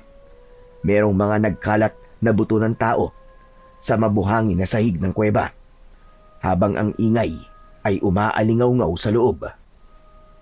Anak! Pakawalan mo ako rito! Buhay pa nanay mo! Kasama ko siya ngayon! Nangihina na siya dahil sa gutom. Tubig lang ipinapainom sa kanya ng hayop na Denver na yon. Siya ang aswang, anak! Nahuli niya ako at ikinulong niya kami rito! Diyos ko, salamat po't walang nangyaring masama kay nanay. Alam ko na po kung sino ang aswang, si Denver po. Hindi siya totoong bata, kundi isang matandang lalaki. Nagiiganti siya sa mga guro. Iniisip niya na lahat ng guro ay masama. Tay, si nanay po, nasan siya? Nandito siya, anak. Bilisan mo, pakawalan mo ko. Kailangan mailigtas natin si Tera. Nakita ni Fermin na nakahiga ang kanyang ina sa hita ni Mang Emil, habang nakagapos ang kamay nito sa likod.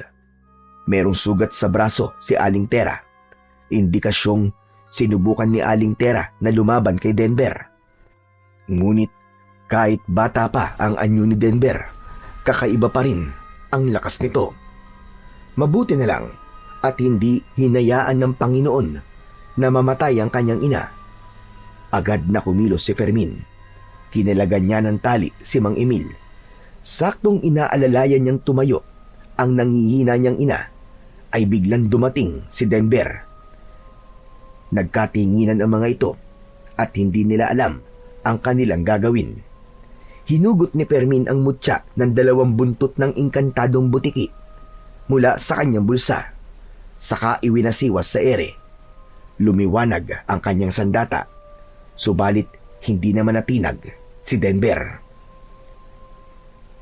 Pinaghandaan ko na ang oras ng paggarap natin.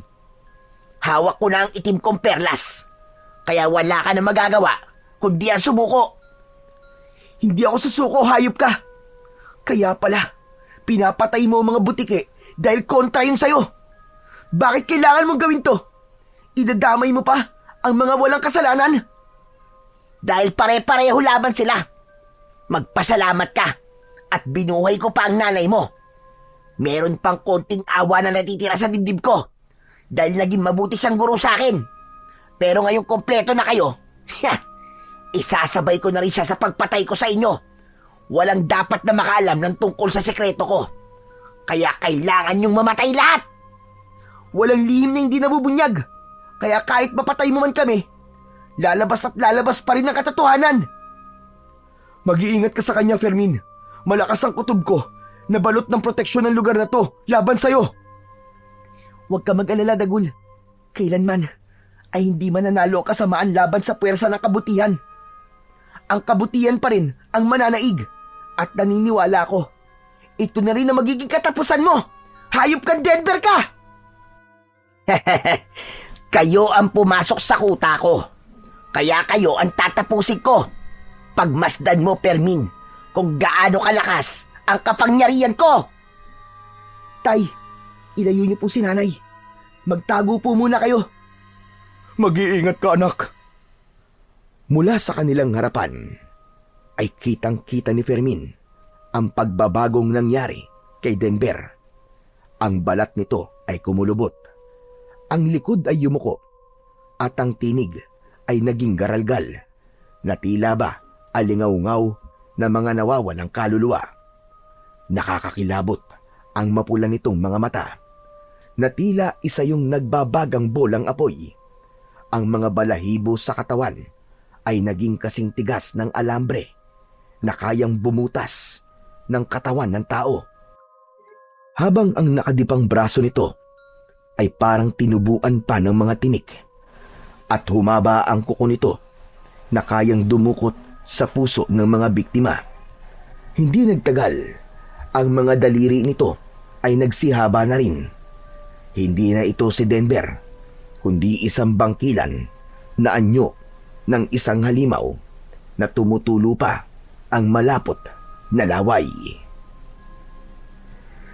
Hindi na kayo makakalabas ng buhay sa kuwebang ito.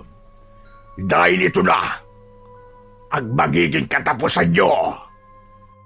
Mula sa likuran ng aswang na bangkilan ay pumasok ang mga nilalang na may parehong anyo ng kay Denver. Kanya-kanya nang lapit sa kanila ang 6 na bangkilan. Kaya naman, nakaramdam ng takot at pag-aalala si Fermin nang maalalang kasama niya ang kanyang mga magulang.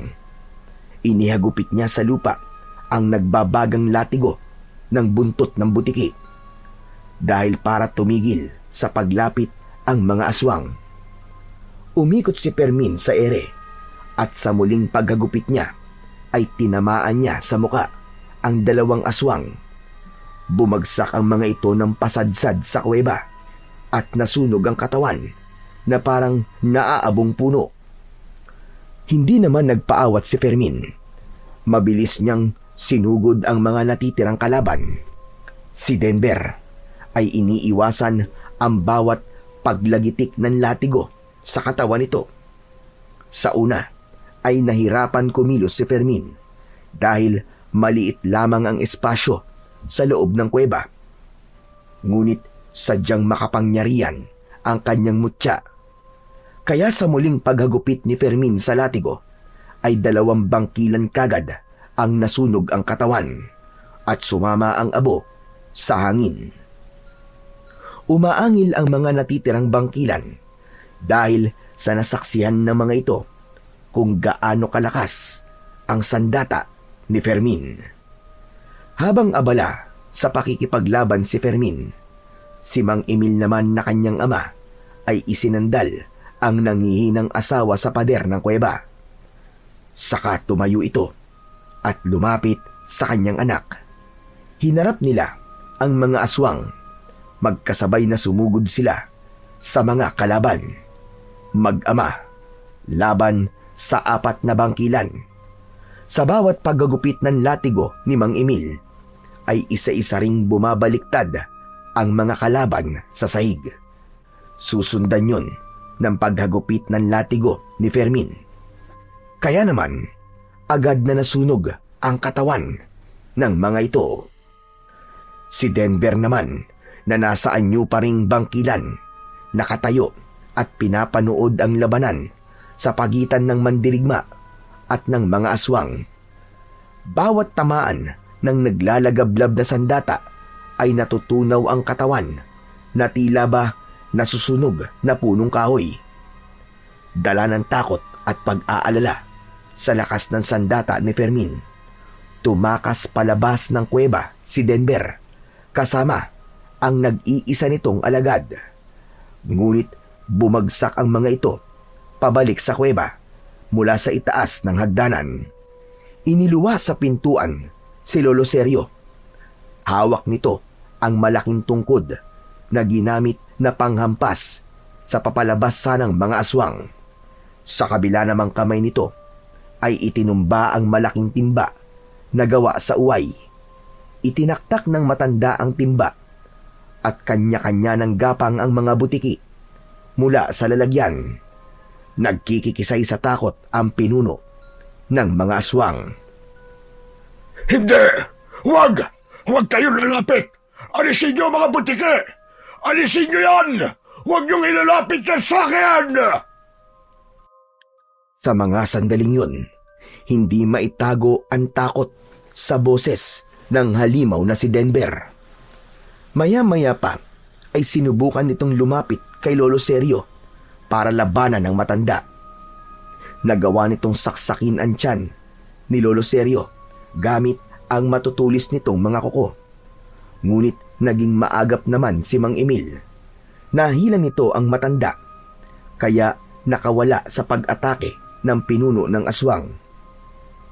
Sinamantala ni Fermin ang pagkakataon. Agad niyang hinagupit ng nagbabaga niyang latigo ang isang bangkilan. Tinamaan ito sa likod at kagad na nasunog. Sinubukan ni Fermin na atakihin ng latigo ang bangkilan na si Denver. Subalit hindi ito nasaktan dahil sa perlas na nasa kamay nito, habang si Dagul ay tila kinakausap ang mga nagkalat na butiki sa dingding at sahig. Saka ito humarap sa kanya. Ito na ang tamang pagkakataon, Fermin. Gawin mo na. Takot siya at makakaramdam ng panghihina kung makakarinig siya ng sabay-sabay na paghuni ng mga butiki. Saka mo lang siya mapapatay dahil mawawalan siya ng lakas na hawakan ang sarili niyang perlas. Sige na, Fermin! Gawin mo na! Itinaas ni Fermin ang kanyang kamay na merong hawak na latigo. Lumiyab ang kanyang sandata. Halos sabay-sabay na humuni ang mga butiki. Nakakabingi ang tunog.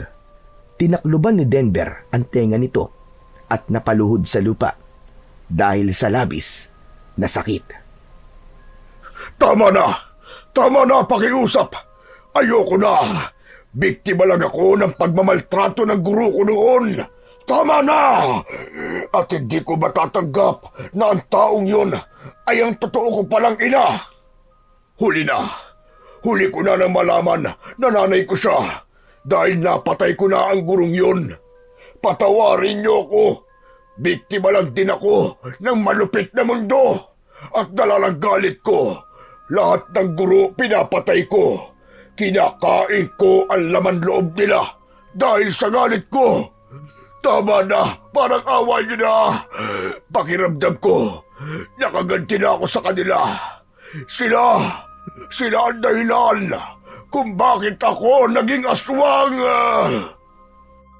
Ang nakataas na kamay ni Fermin ay bigla na lamang natigil sa ere. Narinig niya ang malakas na hagulgol ng isang mabangis na halimaw. Ang mga huni ng butiki ay kusa nang tumigil. Subalit ang mga mata, ilong at tenga ni Denver ay inagusan ng sariwang itim na dugo. Ang galit ni Fermin at ang puot ni Lolo Sergio ay napalitan ng pagkabigla. Kung ganun, sinasabi mo bang ang guro na nagmaltrato sa noon ay ang tunay mo palang ina? Ngunit, paano nangyari yon? Anak niya ako sa labas at bunga ko ng pananamantala sa kanya ng aking ama. Huli na nang malaman ko, siya pala ang totoo kong ina. Inamin niya sa akin, ngunit huli na. Nasaktan ko na siya. Kaya niya ako binubugbog noon ay dahil naaalala niya ang ginawa ng tatay ko sa kanya. Pero para sa akin, bakit kailangan akong magdusa? Wala naman akong kasalanan. Kung ganon, kaya ba pumapatay ka ng mga guro sa paaralan na to dahil naniniwala kang lahat ng guro ay masasama? Alam mo ba na ang nanay mo na pinatay mong hayop ka ay ang nanay ko? Hayop ka. Napakahayop mo. Nanay ko si Zuleta. Ang unang guro na pinatay mo. Tapos, isinunod mo ang asawa ko si Magda. Hindi ka pa nasiyahan. Pati ang anak kong babae ay pinatay mo. Demonyo ka. Naisip mo ba lahat na ang guro na pinatay mo ay kadugo mo? Hindi nakapagsalita si Fermin sa kanyang mga narinig. Maging si Mang Emil ay tila kahoy na nakatayo lang. Hindi inaalis ang paningin sa nakaluhod na si Denver. Ano ang ibig mong sabihin? Ano sinasabi mo? Kapatid kita sa ina at ang mga pinatay mo ay kadugo mong hayop ka. Hindi kita mapapatawad. Parurusahan ka sa mga kasalanan mo.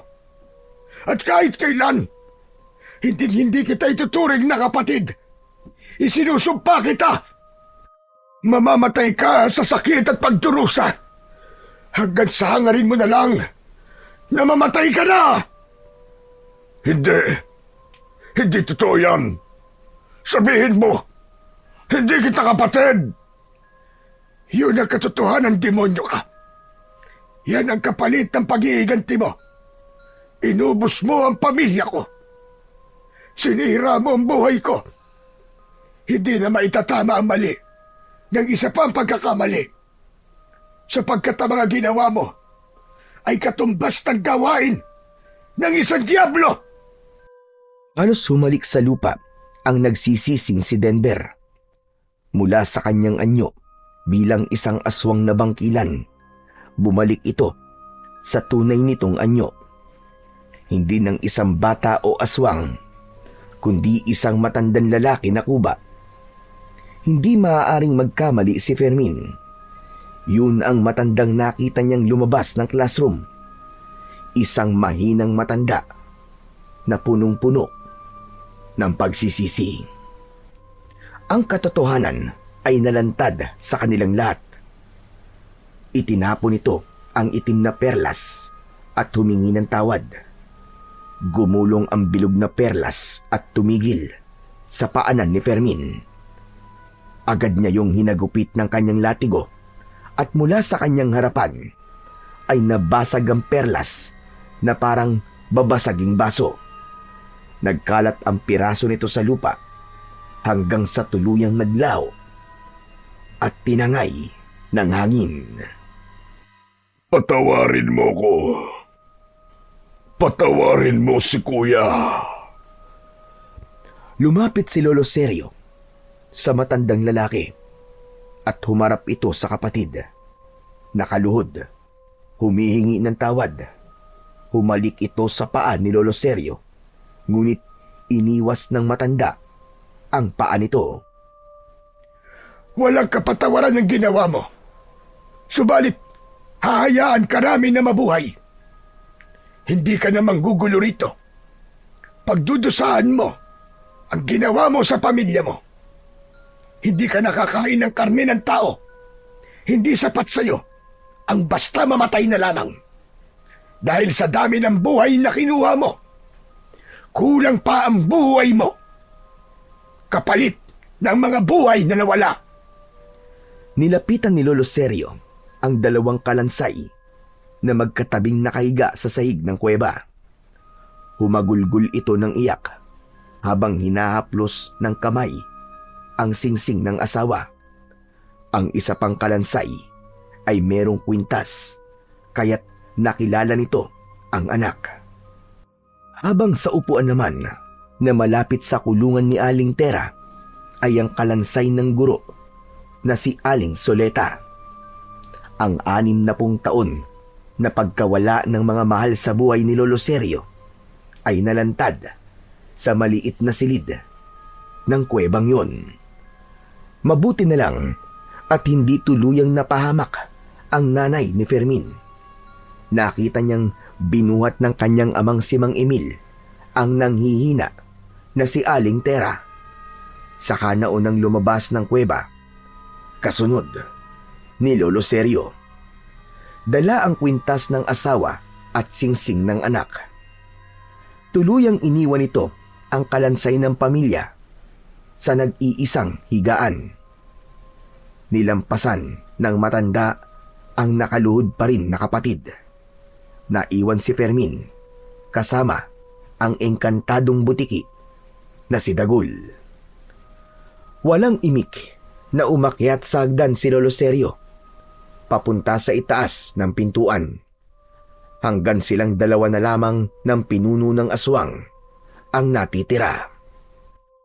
Patayin mo na ako. Patayin mo na ako kung pati ang nanay mo ay sinaktan ko. Tapusin mo na ang paghihirap ko, Fermin. Usang itinago at inilayo ni Fermin ang nagliliyab niyang sandata at kinausap si Denver na ngayon ay isa ng matandang mahina. Walang kapangyarihang itim at isang ordinaryong matandang kuba. Kayo lamang po ang nagpapahirap sa buhay nyo. Ginamit mo ang kapangyarihang itim ng bangkilan para magiganti sa mga taong nagmaltrato sa inyo. Pero kayo pa po pala ang merong mas malaking pagkakamali dahil sa nagawa mo sa buhay ng nanay nyo. Ilang buhay naging kapalit ng pagpapahirap niya sa inyo. mas masahol pa kayo sa demonyo. Diyos ko, hindi ko talaga alam. Kalokohan yan. Alam niyo ang ginagawa niyo. Dahil nabulag kayo sa labis na galit. Pero nagpapasalamat pa rin ako. Dahil hinayaan niyong mabuhay ang nanay ko. Kaya't hindi ko kayo papatayin. Kung may konsensya pang natitira sa pagkatao niyo, haharapin niyo po ang kaparusahang nararapat sa inyo. Akma na sanang tatalikod si Fermin. Ngunit ang dingding ng kuweba ay bumukas.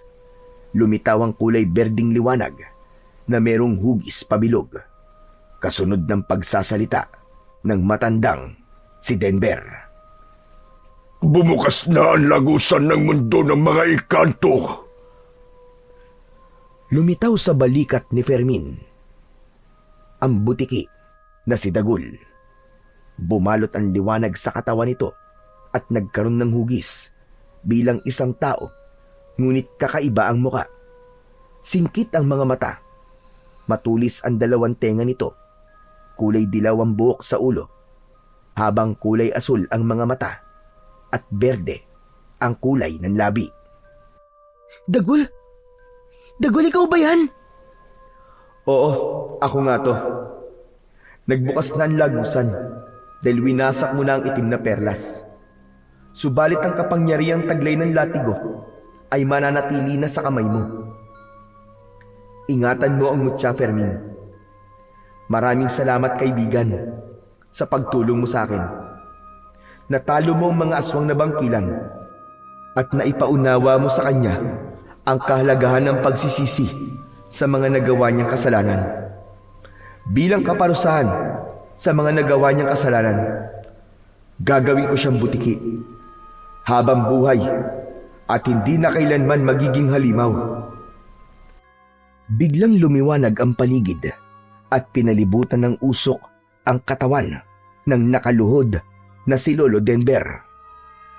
Tanggapin mo ang parusang nararapat para sa iyo. Tinatanggap ko, mahal na inkantadong butiki, ang parusa. Ihingi mo ko ng tawad sa kapatid ko, Fermin. Pumikit ang matanda at sa isang iglap ay naging isang kulay itim na butiki si Denver. Nanlalaki ang mga mata ni Fermin sa nakitang pagbabago ng anyo ng matanda. Napalitan din ng lungkot ang puso ni Fermin. Dahil sa ganoong parusa, natapos ang kasamaan ng isang nilalang. Pinagmasdan ni Fermin ang kanyang mga kamay. Naroon ang latigo. Unti-unti nang bumabalik sa dati ang kanyang sandata. Naging buntot muli ito ng butiki. Si Dagul naman ay pumasok na sa lagusan ng mundo ng engkanto, habang ang butiki na si Denver ay gumapang sa pader ng kuweba, kasama ang mga butiki na nakadikit sa pader na bato. Umakyat sa hagdan si Fermin. Pumunta sa itaas ng pintuan. Lumabas siya sa likod ng pisara at sinarayon. Nakita niyang naroon ang kanyang ina at ang kanyang ama. Nakaupo sa silya. Umiiyak na niyakap niya si Aling Tera. Si Lolo Seryo naman ay alam na rin ang nangyari sa kapatid. Bumakas ang lungkot sa mukha nito, ngunit nawala ang galit sa mga mata. Pagkatapos nilang mag-usap, ay nagpasya na silang umalis sa lugar na yon. Sama-samang naglakad ang apat papunta sa kanilang bahay, habang si Lolo Seryo ay nagpaalam naman sa kanila at nagpasalamat sa pagkakatuklas nila sa silid na yon ng paaralan. Nang gabing yon ay kumalat ang balita tungkol sa lihim na kuweba sa ilalim ng classroom. Nabigyan ng kasagutan ang mga nangyaring hiwaga sa baryo ng Marigondon. Magmula nang mangyari yun, ay hindi na pinahintulutan ang mga guro na labis na parusahan ng kanilang mga estudyante upang hindi na maulit ang ganong klase na paghihiganti. Sina Mang Emil at Fermin ay ipinagpatuloy ang pagiging manunugis ng aswang sa tulong ng kanilang mga sandatang latigo. Hindi nagtagal ay nagkaroon ng katahimikan ang buong baryo. Ang paghiganti ay hindi tunay na hustisya. Sa halip na magtuwid ng mali, madalas itong nagdudulot ng panibagong sakit at kaguluhan sa iba, kung minsan ay kamatayan pa. Ang kasamaan ay parang apoy. Kapag pinalaganap, lahat ay nasusunog. Hindi lamang ang taong gustong paghigantihan ng galit ang nasasaktan, kundi pati na rin ang sarili at mga inosenteng nadadamay sa galit. Ang kapatawaran ay mas makapangyarihan kaysa paghihiganti. Ang taong marunong magpatawad ay nagpapalaya sa sarili mula sa bigat ng galit sa kanyang dibdib. Ang paggawa ng masama ay nagbubunga ng mas masahol na kapalit, isang parusa na habang buhay mong pagsisisihan. Sa kwento man o sa tunay na buhay, ang kasamaan ay may balik. Madalas ay mas matindi kaysa sa inaakala. Kaya mas piliin na maging mabuting tao upang ang buhay mo ay magkaroon ng kapayapaan. Dahil ang tunay na lakas ay nasa pagpipigil sa sarili. Hindi lahat ng sakit ay kailangang gantian. Kung minsan, ang katahimikan ay mas makapangyarihan pa kaysa sa sigaw. Ang kwentong inyong napakinggan ay sumasalamin sa buhay ng isang taong punong-puno ng galit at paghihiganti. Naging bulag sa katotohanan at mas pinili na gumawa ng kasamaan para lamang masabi na makatwiran ang kanyang ginawa.